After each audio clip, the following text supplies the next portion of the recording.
Akkam jirtan alaamanaan sa'a namaan maatii waatiin dakaa gaaraan biyyoon kabajamtoota daawwattoota fi jaallattoota qophii Milluu Tibbanaa.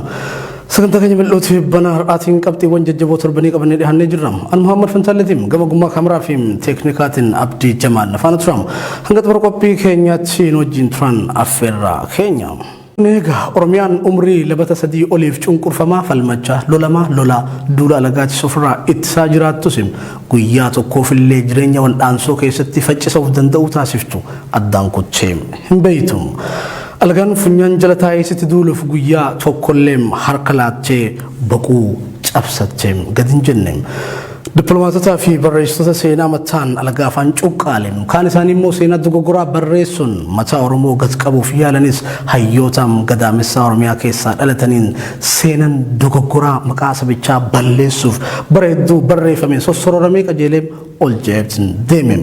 Bara Itoophiyaa alagaan akka isaaf ta'utti jaarrattee fi ammas immoo jaarrataa jiru keessatti hayyuun beekan waayyuufim qaroon saba Oromoo akka lammii lammaffaatti ilaalamuun hojiinsaas ukkaanfamaa dandeettiinsaas haguugamaa waan Oromoo ta'e qofaaf hidhamaa dararamaa fi ajjeefamaa tureera. Har'as hin obbaafanne gochamaa kanam akka kabajaa Amati abbootii isaaniitiin kallanaan ilmaan nafxanyaa fi jaallattoonni sirna abbootii lafaa har'as tooftaa ammayyeeffachuudhaan beeka fi hayyuu Oromoo diinuunfachuun dhiisneem kan dur ifaan ifatti maaliif Oromoo taate jechuun akka waaqni itti nama uume balaaleffachuudhaan abbootiin isaanii abboota keenya godhaa turan har'a immoo ilmaan isaanii yaadicha fooyyeffachuudhaan maaliif waan Oromoo dubbate jechuun nama waan Oromummaa dubbatuun yakkamaam shoror keessaa fi nama jaalala biyyaa hin qabne taasisaniin Danga jaalala biyyummaa aadaa isaanii faarsuu maqaa ofii afaan isaaniitiin moggaafachuu godhanii tilmaamachuun guddaa nama keenyaa fuuncan cancalanii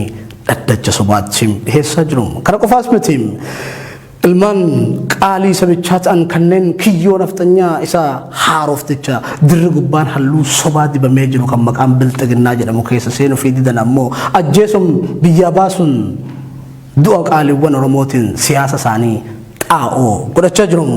Gareen ilmaan nafxanyaa bakka bakkaa walitti dhufanii ijaaraman kunniin afaan Oromoo ni dubbatu gubbaan Oromoo fakkaatu. Garuu Oromummaa farra godhaniin golgaa fura ekeraa abboota isaaniirraa tolfame Oromummaaf Oromootti uffisuun xaarii lubbuu warqamaa jiru. Gareen kun jaarama jabaa duula maqaballeessi olola akka meeshaatti fayyadama dhugaa guddaatti dallaa kijibaa jaaranii dibbee ololaatumaa Oromoo gamaa fi gamanatti qoodanii daagaa qoodinsaa qotuun lolaa wal qoodinsaa ta'anii nu gidduu lola'uuf rafanii bulaan jiraniin.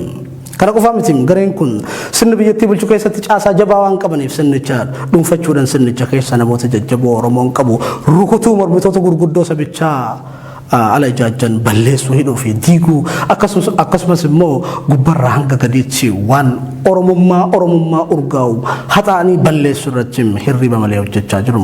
Kanaafis akka ragaatti taateewwan tibba kana keessa mootummaadhaan raawwataman wajjin ilaalla. Kan daawwachaa jirtan qophii Milluu Tibbanaatiin Milluun keenyas akkuma itti fufeetti jira. Tan bariisaa seenaa afaan Oromoo keessatti barruu isa jalqabaa ta'uudhaan ashaaraa qabsaa'ota Oromoo kaleessaan taatee waggoota 50 oliif dhaabbata pireesii Itoophiyaatiin maxxanfamaa jirti. Gaazexaan kun afaan Oromootiin dhimma Oromoo himuuf kan eegale ta'us bara mootummaa Adwaa irraa eegaleem qabiyyeen gaazexichaa sagalee mootummaa ta'ee jiraatus mallattoon yookaan loogoon gaazexaa bariisaan ittiin beekamu calaqqistuu Oromummaa fi agarsiistuu seenaa turteem. Mallattoon kunis odaa caayaa Oromummaatiin kan faayame ta'uun hambaa tokkicha agarsiistuu Oromummaa dhaabbata pireesii sana keessa jiru jedhama. Tibba kana garuu gaazexaa bariisarraa mallattoo odaa haqaniitiin jiru. Akka odeeffannoo funaannanetti odaan kun bariisarraa akka haqamuuf ajajni boordii pireesii Itoophiyaarraa kan kennamedha. Boordiin dhaabbatichaas immoo daaqoon Daani'el Kibret dabalateem namoota faaggaa nafxanyummaa ta'an kanneen akka Awwal Saaddoo fa'a. Daaqoon Daani'el Kibret gorsaa muummicha Ministeera Abiyyi Ahmad yeroo ta'um yeroon inni boordii dhaabbata pireesii Itoophiyaa ta'ee filamu ilmaan Oromoo fi qoqamtoonni mana marii bakka bu'oota uummataa keessa jiran namichi kun mirga sabaa fi sablammootaa eegamutti nama gammaduu miti nama Oromummaa fi hordoftoota amantaa biroo hedduu jibbuudha jechuun mormii guddaa irratti kaasaa turaniin dhaggeeffannee walitti deebina. ዲያቆን ዳንኤል ክብረትን በሊስቱ ውስጥ በተላከልን ሰነድ ላይ አላገኘውም። አሁን እዚህ ስነበብ ነው የሰማሁት። ግለሰቡ አንድ የሃይማኖት እኩልነትን የማያምኑ አንዱም ሃይማኖት ሌላው ላይ የሚቀሰቅሱ እንደዚሁም በዜጎች መካከል ክፍፍል እንዲፈጠር የሚሰሩ ግለሰብ ናቸው። እኛ በተደጋጋሚ በቪዲዮ በተደገፈ በርካታ ነገር ማለት ይቻላል እኚህን ግለሰብ እንደዚህ አይነት በጣም ወሳኝ የሆነ ቦታ ላይ የቦርድ አባል ሆኖ መታጨታቸው ራሱ የሚያሳስብ ሆኖ ምንስ እንዲሆን እየተፈለገ ነው የሚለውን ነገር በተደጋጋሚ ከህዝብ የሚቀርቡ ጥያቄዎችን ወደ ጎን እየተተወ በዚህ ደረጃ ይመስለኛል ምናልባት ምን ታመጣላችሁ ከሆነ እኛ እያልን ያለ ነው ልክ አይደለም። ይሄ ግለሰብ ፓብሊክስ አብዛኛውን ህዝብ ማዕከልነት በሚያገለግል ቦታ ላይ ማገልገል አይችሉም። በሚመጥናቸው ቦታ ላይ ማገልገል መብታቸው ነው። ዘለ ጥያቄልኝ ግን ይሄ ፕሬስ ድርጅት መላውን የኢትዮጵያ ህዝብ የሚያገለግል ከሆነ ዳንኤል ክብረት ለዚህ ቦታ አይገባም። አመሰግናለሁ። agartanii jirtum namni kun yeroo filame mormii jabaan kan irrattim kaafame soim haa ta'u malee nugusu biyyattii bulchaa jiru akkuma namoota dinqisiifatu sanaa sagalee uummata osoo hin taane sagalee garii isaa qofa waan dhaga'uuf mormii mana mareetu humattuu lakkaa'in namicha kana filee boordii pireesii Itoophiyaa taasisuun muudeem daaqoon Daani'el Kibret ergamaaf gara dhaabbatichaa akkuma dhaqeenis waan karoorfateem hojittim sharafuu eegale hojiin isaa jalqabaatti ibsituu fi agarsiistuu Oromummaa kan taate mallattoo gaazexeessaa Bariisaa irratti waggoota 50 oliif tajaajiluun seenaa guddaa qabdu sanam haqsiisuun mallattoo kan biraatiin bakka buuseem. itti fufuunis gaazexaa Bariisaa torbanittiin allama akka maxxanfamuuf hayyama argatee ture kuffisuun torbanitti maxxansa tokkoon akka itti fufu taasisuun baay'ina kobbii hanga maxxanfamootis akka gadi hir'atu taasisuun ragaa guutuun deeggaruun quuqamtoonni dhaabbaticha keessatti argaman odeeffannoo baasanii turan. kana qofaa miti daaqoon Daani'el miidiyaa irratti dhihaachuunis kaayyoo fi tarsiimoo mootummaa ammaa kanam sirna leexaa ta'eemsa afaan Amaariffaatiin aadaawii jedhamu yeroo ammaa kana hojiirra oolaa jiraachuusaaf ragaa ba'im akka Daani'el jedhutti utuu Oromoon sirna durii balaaleffatu Minilikii fi Nugusa Haayilasillaasee jibbu Dooktar Abiyyi immoo faallaa saba isaa dhaabbachuun sirna sana iddootti deebisaa jiram jedham isas dhaggeeffanneem walitti deebina. ፓርቲው ወደ እኮ መጀመሪያ ወደ ጥግ ከመሄድ ወደ መሃል መሄድን እንዲስማማ መደረግ ስለቻለ እኮ ነው። የሱ ማጠንጠኛ ሆኖ እኮ ነው። እሱ ማጠንጠኛ ሆኖ ፕሮጀክቶቹ ከሄደባቸው መንገዶች አንዱ ፓርቲው መዋሃዱ ነው። መዋሃድ የሚለውን ራሱ ማንሳቱ አንድ እንሁን የሚለውን አስፈሪ ነበር። በጣም አደገኛም ነበር። ቋንቋው ራሱ አስፈሪ ነበርኩ። ራሱ ድርጊቱን መጠሪበት ቃል እንዴ ብዙዎቹ ጥሩ ቃሎቻችን እኮ ተበላሽተው ነው የጠበቁን እና በምን ቃል እንደምንጠራው ራሱ ፕሮጀክቱን አስቸጋሪ ነበር። በአንድ በኩል ከዛ ጋራ ይፈርጃቸዋል፣ አንዱ ቦራ ያለው ከዚህ ጋራ ይፈርጃቸዋል። መከራ ያለ እንደሱ መከራ የከረማራ ድል ሊመጣ የሚችል ጉዳይ እኮ አይደለም። እና እነዚህ ሰዎች ዋጋ ከፍለው የመሰረቷት ኢትዮጵያ ናት። ዋጋ ከፍለው ተጋብዘው የመጡ አይደሉም። በኢትዮጵያ ጉዳይ ጋባዦች ናቸው። ቅድም አነስተሽዋል። አሁን እኔ እንዲያውም ደስ ያለኝ አንድነት ፓርክን ሳስበው ደስ ያለኝ ምን መሰለሽ? ኦሮሞ ጠቅላይ ሚኒስትር አንድነት ፓርክን መስራቱ ትርክቱን ማፍረሱ akkuma agartan egaan xiinxala keessaniin gochaa fi jecha nama kanarraa duubeem ijaarama ilmaaniif jaallattoota sirna nafxanyaa baruun isin hin dhibum anis dhimma kanam kanumaanan daangesseetan mandheetti deebisuudhaan dhimma biraachim tarkaanfadham kan daawwachaa jirtan qophii Milluu Tibbanaati. Milluun keenya ammas akkuma itti fufetti jira. Guddaan mata dureen tibba kanaa ta'ee jiru ammoo dhimma heerri biyyattiin jijjiiramuuf deemuutiin waggaa lamaa asitti hayyoonni Oromoo kallattii adda addaatiin dubbachaa kan turan mariin uummataa fi saboota biyyattiin karaa ifaatiin odoon adeemsifamin heerri biyyattiin ittiin bultu garee tokkoon jijjiiramuuf deema dubbii jedhu ture. Mootummaan qabsoo uummataatiin amaanaa fudhatee waggaa lamaaf aangoo qabate kunis shirkaa jibbitoota mirga sabaa fi sablammii ta'uun garee murtaa'ee walitti qabeem heera biyyattii barreessaa turuunsaa odeeffannoon ba'eem yeroo garaa garaatti irratti dubbatamaa tureera. Hiriira deeggarsaa uummanni Amaaraa magaalaa Bahar Daar irratti waggaa lama duraan taasisan jijjiirran heeraa gaaffii jalqabaa ta'een dhiyaatee ture. Dhimma sana ilaalchisuunis lubbuu isaanii hamaaruu Dr. Nagaasoo Gidaadhaa gaazexaa irratti deebii quubsaa laatanii turan. Dr. Nagaasoo qofaa miti hayyoonni Oromoo Jawaar Mohammadii fi Baqqalaa Garbaa dabalatee hayyoonni biyya alaa jiranilleen heerri biyyattii rakkoo akka hin qabnee fi jijjiiramuun akka hin barbaachifne dubbatanii turanii jiru. Tibba kana garuu bukoon waggaa 2 guutuuf bukeeffamaa ture ifa ba'ee tolfamuu eegaleetii jira. Gareen maqaa sabummaa fi eenyummaan sabummaa akka waan kalaqa TPLF ta'etti ilaalu mootummaa waliin ta'uun baajata dhangalaasee heera biyyattii kan mirga sabaa fi sablammii eegu kan mirga of danda'u irraa hanga ofiin of bulchuutti kabachiisu diiguudhaan heera duudaa kan biyyummaa fi ukkaamsaa sabummaan kuulame raggaasisuuf adeemsa jalqabee jira. Torbe darbe keessas gabaasni Faana Broadcasting Corporation akka agarsiisutti paartileen siyaasaa Itoophiyaa keessa socho'an dhimmoota biyyaalessaa irratti galma walgahii Afrikaatti marii adeemsaniiru. Marii kana keessatti dhimma heera biyyaa jijjiiruu marii isa tokko ta'uudhaan gabaasni kun kan agarsiisu. Haa ta'u malee paartileen siyaasaa biyyattii keessa socho'an waliin mari'annee heera jijjiirra jechuuf waan fakkeessanidha malee heerri duraan jijjiiramee qophaa'ee jiraachuu odeeffannoon dursa baate ni agarsiifti. Hooggantoonni paartilee mormituu jajjaboon hidhamaniitu jiraniin akkasumas ammoo hooggantoota paartilee mormituu gurguddoo marii sanarratti odoo hin affeerin paartiin mootummaan akka isaaf ta'utti diraamaaf bixxilte qofti mari'atanii heera haaraa raggaasisuuf sochiirra jiraachuun mufii guddaa uumuunsaa hin oolu jechuun irratti dubbatamaa jira. Heerri haarofti kun bara aangoo mootummaa dhumatee ture kan fooyyessuuf fi abbaa irrummaaf kan umrii dheeressuudhas jechuun qeeqni irratti ka'aatiin. Bira qabxii keenyatti aanutti gaafa dabarru gama biraatiin ammoo taatee Tibbanaa keessaa tokko kan mil'annem godina Baalee magaalaa Roobeetti ajjechaa humni addaa poolisii Oromiyaa qeerroo awwal abduruu irratti raawwatee fi deebii kantiibaan magaalaa Roobee obbo Gazzaayin Dajanee miidiyaaf laatan irratti fuulleffannaa. Magaalaa Roobee keessatti bilxiginnaan kaadiroota walitti qabuudhaan akka waan uummanni deeggarsa mootummaa hiriira ba'etti fakkeessuuf yeroo yaalan poolisiin isaan deeggaruudhaan dabaleem eegumsa taasisee fi nagaan galanii turan. Bariitti aantu garuu qeerroon muraasni walitti qabamuudhaan sagalee mormii dhageessifachuudhaaf yeroo hiriira ba'anitti poolisiin dhukaasa banuudhaan namoota garii madeesse.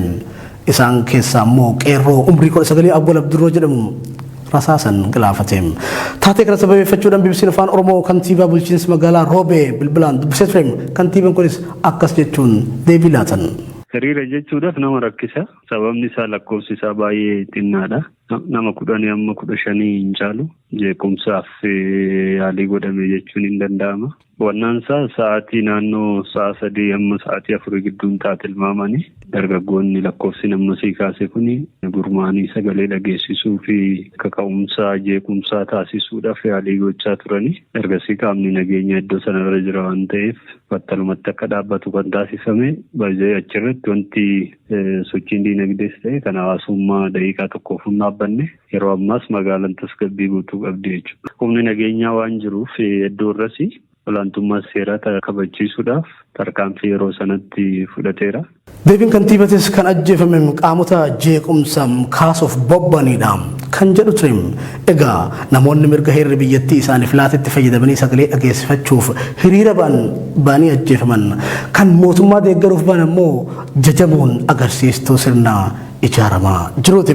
Akkuma sirnoota darbanii yaada bilisaa balaaleffachaa deeggartoota ofii immoo nagoomsanii mormitootaan immoo qaama jeequmsaa kaasan jechuunis mul'istuu abbaa irrummaati jechuun namoonni garaagaraa dubbachaa jiru. Caalmaatti immoo kantiibaan magaalaa Roobee jecha isaanirraa hin eegamnee fi alseerummaa guddaa kana dubbachuun isaa jiraattota magaalattii biratti mufii guddaa uumuunsaa OMN gabaasee ture. Qaamni jeequmsa uumuuf ba'e utuu jiraatee seeran gaafatamuu qaba malee adabbiin ajjechaa kamuu lammii biyyattiif madaalawaa miti jechuun jiraattonni Oromiyaa miidiyaa neetwoorkitti himanii ture. Impaayirri Itoophiyaa isiin ormaaf suga taatee Oromoof summii taatu kan tokkoof mijuu ta'uun tokkotti ammoo bicuu taate akkuma kaleessa fi har'aa amallisii hamaa kana itti fufsiisaa kan jirtu. Sirnoota dhufaa dabraa keessatti kabaja isiin ilmaan Oromoof qabdu hir'achuurra darbee dirbaabu mallee ta'een beekumu. tibba dabre immoo oduu guddaa fi mata duree marsaa hawaasummaa kan ta'e inni tokko dhimma gaazexeessaa Habashaa hidhamee sa'aatii 24 keessatti hiikameef gaazexeessaa Oromoo badii malee hidhamee ragaa malee ji'a 3 oliif manidhaatti dararamaa jirudha. Gaazexeessaa Tamasgeen Dassaaleny gaazexeessitoota miidiyaa maxxansa irratti mooraa kan artikil barreessan keessaa isa tokko yoo ta'u namni kun jibba Oromummaa fi olola sabboonummaa balaaleffachuu barreessuun beekama. Abbummaa gaazexaa Fitii jedhamu kan qabu Tamasgeen Dassaaleny gaazexaa tibba dabre maxxanfame irratti kantiibaan magaalaa Finfinnee Adde Adaanech Abeebee qarshii miliyoona 40 kan maddi isaa hin beekamne lakkoofsa herrega baankii irratti argame jechuun barreessee ture. Sababa kana jedheefis immoo duulli jabaan itti banamee yakkama qaballeessii jedhuun to'atamuun manidhaa seensifame ture. Haa ta'u malee immoo duulli faallaa yaadichaa ta'e garee mooraa siyaasaa gamasii keessa gaazexeessaan kun sa'aatii 24 gidduutti yoo hin hiikamu ta'e mootummaa kanarraa abdii kutanna jechuun ololli baname. Akkuma jedhame sa'aatii 24 donguutiin ganama bariidhaan yoo si barbaannutti dhuftaa akka si hiiknuuf xalayaan qaama olaanurraa dhufeera jedhamuun gaazexeessaa kana hiikuun gara maatii isaatti deebisan. Faallaa isaa garuu gaazexeessaa Oromiyaa Miidiyaa Neetwoork kan ta'e Mallasaa Dirribsaa ajjecha artistaa Caaluu booda kan hidhame mana murtiitti mirga wabii eeguufiin erga maatiin isaa mallaqa wabiif eegame kaffalanii booda poolisiin Mallasaa hiikuu diduun yeroo ammaa kana gaazexeessaa Mallasaa Dirribsaa manidhaa Qaallichitti dararaa argaa jira. Dabalataanis immoo lakkoofsa herrega baankii dhuunfaa isaatii fi kan haadha warraa isaa mootummaadhaan cufamuun rakkoo hamaaf maatiin saaxilamaa jiru. Egaa sirni biyyattii bulchaa jiru kun warra tokkoof siree ciisichaa michuu ta'ee fi ilmaan Oromoof ammoo fuuncaa cancalaa ta'ee jiraachuusaaf kun mallattoo tokko jechuun miidiyaalee hawaasummaa irratti dhimmichi balballoomfamee dubbatamaa ture. Mil'uun akka itti fufetti dulli balaaleffannaa jabaa fi qindaa'aa ta'e sirna seeraan ala biyyattii bulchaa jiru irratti tibba kana adeemsifamee ture. Dulli kun marsaalee hawaasummaa irratti kan godhamu yoo ta'u Tiwiitar, Feesbuuk fi kanneen kana fakkaatan irratti taasifamuun milkaa'ina guddaadhaan goolabame. Dula balaaleffannaa sirna seeraan ala biyya bulchaa jiru kana irratti taasifame kana kan qondeessan rogeeyyiin miidiyaalee hawaasaa garaagaraa fi fayyadamtoota miidiyaa hawaasummaa bal'aa kan hirmaachise ture. Dula kana irrattis mootummaan biyyattii yeroo aangoo heerri laatuuf fixachuusaa yakka ajjecha fi reebichaa akkasumas hidha qaamolee mootummaatiin uummata irratti raawwataman danachuusaa fi sarbamni mirga namoomaa hedduun mul'achaa jiraachuu afaan Ingiliffaatiin akka dhaadannootti himamaa ture. Kana qofa osoo hin taane hidhamtoonni siyaasaa akka hiikamaniif sagalee ta'uufin gurra addunyaa akka dhaqqabuu danda'utti haashtaagidhaan adeemsifamaa ture. Duula kanarrattis qondaalonni jajjaboon mootummoota biyya alaatis hirmaatanii jiru. Balaaleffannaan Abiyyi Ahmad irratti raawwatamaa tures dhiibbaa jabaa uumee jira. Wiixata dabre kanas marsaalee hawaasummaa irratti fayyadamtoonni haashtaagidhaan aartistii keenya Qaalii Hacaaluu Hundeessaa yaadachaa duula haqa isaa barbaadu geggeessanii jiru. Duula kana bifa qindaa'een kan eegale Farhaan Abdusalaam dabalatee rogeeyyoonni Oromoo hedduun karaa Feesbuukii, Tiwiitarii fi Inistigraamatiin duulicha milkeessuu keessatti shoora olaanaa taphataniitiin jiru. Duulichi gara fuulduraattis jabaatee kan itti fufu ta'a. Tolee kabajamtoota daawwattoota fi jaallattoota qophii Milluu Tibbanaa qophiin keenyarraa kanumaan goolamneet jirra. An qopheessan qophii kanaa Muhammad Fantaalleetiin gama ogummaa kaameraa gulaallee suur-sagaa fi piroodakshinii hawwataa kanaatiin Abdii Jamaaltuu nafaana ture. Torban qophii biraatiin hanga walitti deebinutti ijaan gaarii argaa gurraan toltuu dhagayaa faana dhugaa suufaa milkaayaa fayyada.